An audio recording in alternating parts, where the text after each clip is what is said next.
안녕하세요. 이영호 세무사입니다. 오늘은 탈세 유혹이란 제목으로 세금 이야기를 나누고자 합니다. 판교에서 도소매업을 운영하는 김 대표는 부가가치세를 납부할 때마다 많은 고민을 하게 됩니다. 납부할 금액은 많고 매입이 그만큼 적어서 이로 인해 부가가치세는 물론이고 종합소득세까지 반영이 되기에 스트레스가 이만저만이 아니죠. 그런 상황이 되면 가공세금계산서를 받으라는 유혹을 받게 되곤 하죠. 공급가액 3억 원에 해당하는 세금계산서를 구입하고 1,000만 원의 수수료를 지급하자는 제의가 들어옵니다. 이로써 김 대표는 부가가치세 2천만 원이 이익이 발생하고 종합소득세까지 반영한다면 탈세 금액이 더더욱 클 수밖에 없죠. 정상적으로 세금계산서를 수취하는 게 바보처럼 느껴지기도 합니다. 그러나 얼마 후 관할 세무서로부터 부가가치세 해명자료 안내문을 받고 자료사항 혐의로 부가가치세는 물론이고 가산세만 수천만 원이 넘는 금액을 추가로 납부하게 됩니다. 종합소득세와 건강보험료 추가 징수뿐만 아니라 더 나아가서 조세범이 되어서 형사고발이 되는 경우도 심심찮게 발생이 되죠. 여기서 자료상이란 무엇인지에 대해서 알아보도록 합시다. 자료상이란 사업자 등록을 해놓고 가짜 세금계산서를 무단으로 발행하고 그 대가를 일정 수수료를 챙기는 사람들을 말합니다. 대부분 실물 거래 없이 허위로 세금계산서를 받거나 발행해주는 역할을 맡습니다.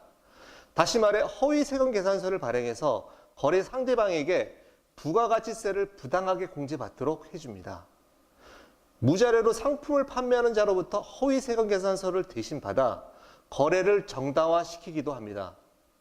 이런 경우 세무서는 상대방 거래처에 소명을 요구하여 실거래가가 맞는지 확인을 합니다.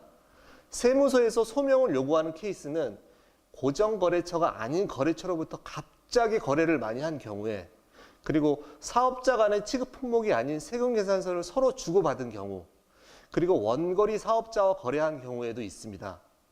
이 외에도 세금계산서 자료만 사고 파는 자료상과 거래한 경우에 연말에 특정 거래처로부터 대량 매입한 경우도 소명 요구 대상이 될 가능성이 높습니다. 김모 대표처럼 부가가치세의 구조에 대한 이해가 부족한 부분이 많은 것 같습니다. 부가가치세는 매입자가 부담하는 것이고 회사 입장에서는 잠시 정부의 돈을 가지고 있다가 납부하는 것에 불과하다는 생각을 가지고 있는 것이 좋습니다. 자금이 부족하다 보니 부가가치세 받은 것을 우선 쓰게 되고 나중에 채워 넣자는 생각을 가지고 있는 사업자들이 있어서 그런 것 같네요.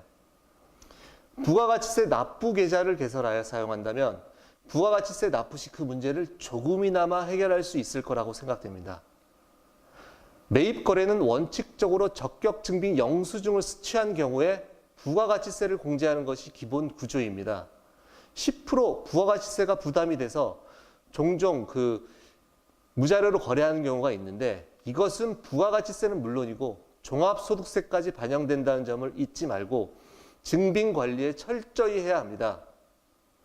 특히 일선세무서의 신고 사후 검증이 거의 세무조사 수준에 준하고 있습니다. 정상적인 거래가 오히려 득이 된다는 사실을 잊지 말았으면 좋겠습니다. 지금까지 이영호의 세금 이야기였습니다. 감사합니다.